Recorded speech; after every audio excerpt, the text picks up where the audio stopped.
Gracias, Jorge.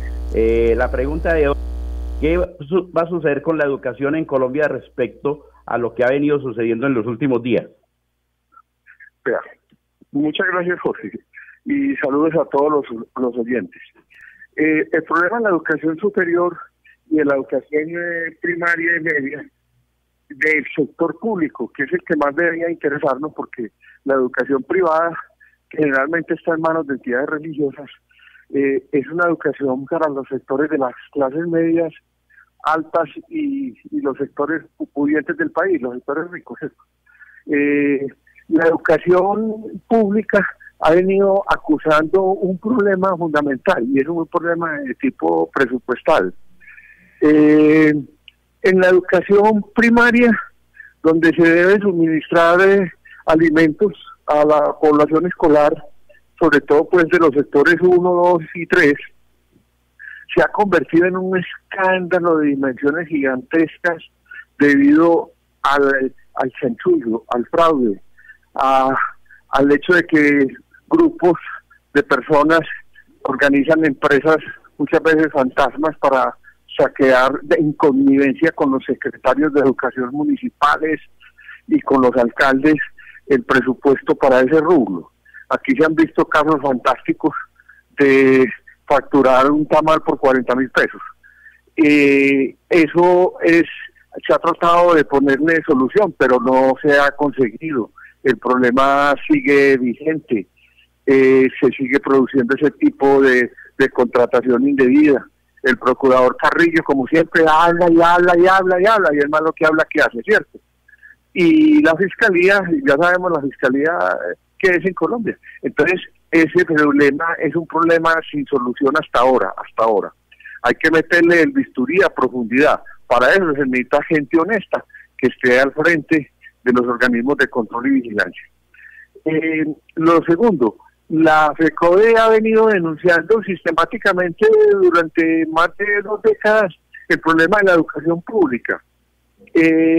Cómo los gobiernos distintos hacen promesas de acuerdos y los incumplen sistemáticamente.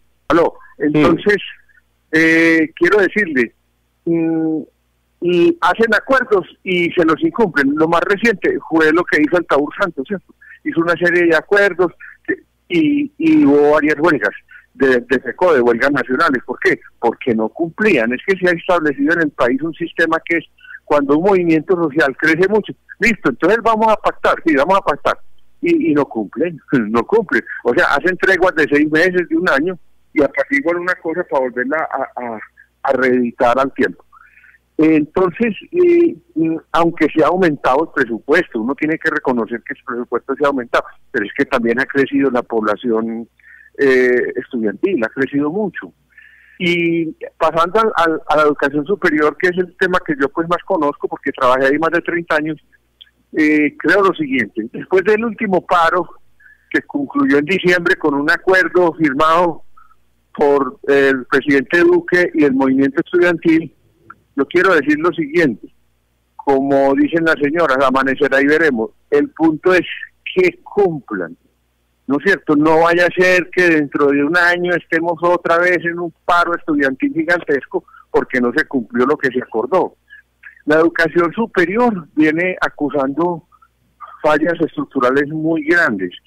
Yo voy a hacer un señalamiento que es la oferta de educación superior que tiene el Estado no es copada en los aspectos más importantes, por ejemplo en el aspecto de las tecnologías.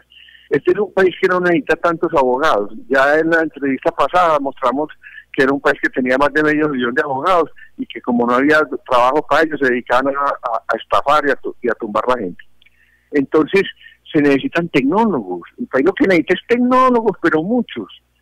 Esos tecnólogos los producen los tecnológicos y aunque ha habido una mejora con respecto a años anteriores, el grueso de la población estudiantil se va a las universidades, a las carreras tradicionales, derecho, medicina, arquitectura, economía, un largo etcétera, ¿cierto?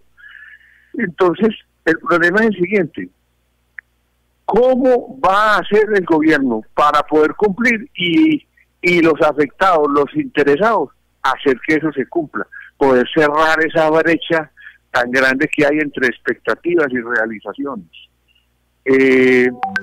Reconozco y vuelvo a hacer hincapié en eso, que sí ha aumentado el presupuesto en educación, sí ha aumentado, pero no alcanza a cubrir todas las necesidades, no alcanza a cubrir. No sé si, por ejemplo, el caso de Pereira no conozco bien qué papel cumple, por ejemplo, la Universidad Tecnológica, qué descontentos hay, qué posibilidades hay. Aquí en Antioquia le voy a poner un ejemplo. Aquí hay una facultad de medicina muy aprestigiada, la Universidad de Antioquia, y eso tiene un cupo de 200 o 250 estudiantes del primer año y se presentan 3.000 o 4.000. Alcáncese a imaginar la deficiencia en la oferta de la prestación de un servicio básico como es la educación. Bueno, doctor Tobón, respecto a eso y lo que me planteó al principio sobre los entes de control y la corrupción en Colombia, tuve oportunidad de hablar con un funcionario de alto cargo de los entes de control y me decía lo siguiente: el problema que se está presentando es que cuando el ente de control también quiere funcionar, los funcionarios o políticos van y buscan abogados prestigiosos, que son los componedores, que usted también lo ha dicho muchas veces, componedores, para denunciar al funcionario que está actuando bien. Y en otro lado están los que extorsionan y chantajean al funcionario o al político para quitarles plata. Así es. Es que como la corrupción se ha profundizado tanto, eso se convierte en una ira de mil cabezas, ¿cierto? Entonces, muchas veces lo que se está diciendo ocurre, ¿no es cierto? El que denuncia es el que sale martirizado. No, mira, yo creo una cosa, y que empata con lo que hablábamos en la entrevista pasada de la justicia. Hay que hacerle una altísima cirugía, una cirugía de vida o muerte al aparato jurisdiccional, incluido la fiscalía. Una altísima cirugía, no pañitos de agua tibia, y eso no se ve en el horizonte, eso no lo va, estos 4 años se van a ir sin que eso se haga una reforma en profundidad. Eso pónganle la firma, y la debacle va a seguir en ese aspecto. Entonces, ¿qué hay que hacer? Es que si la gente empieza a tomar conciencia de la inmoralidad, pues las cosas pueden cambiar mucho. Yo miro países de América Latina que tienen como más dignidad que nosotros, pues, y denuncian a altos funcionarios y se tienen que ir, y aquí no, aquí el ejemplo máximo lo dio Samper. ¿Qué va a hacer, señor presidente? Dijo, aquí estoy, aquí me quedo. Se atornilló y de semejante escándalo mundial que le causó al hombre la visa. No, esto es una cosa que ha seguido en decadencia, ese aspecto.